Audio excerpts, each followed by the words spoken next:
How do you digitally sign a PDF document on your iPhone? Let me show you exactly how it could work.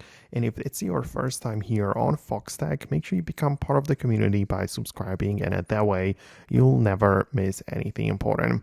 Well, you can go ahead and locate your PDF file within the Files app. That is the most likely place you have it stored. If not, you can just open it through the email or whatever it happens to be.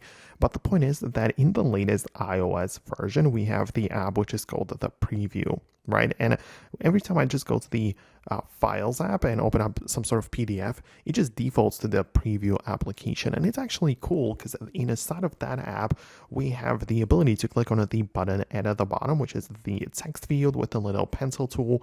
You can click on it as such, tap the plus button in at the bottom right, and you can literally add a signature to the PDF. So when I tap on this option, you can see I already have some signatures from the past documents, which I've used before. So it's not like you have to even literally write it every single time. You can use the signature which you used before. So that's very it can save you some time. But you can as well just tap on add or remove signature, delete the one you don't like, but also tap on the plus button and just come up with a new one. So that would work as well. You just add it to your document and it's just going to be part of that, right? So you can then just share it or, send it over email. Most likely that's the use case a lot of people need the signature for. So that's how you can basically do this on the iPhone.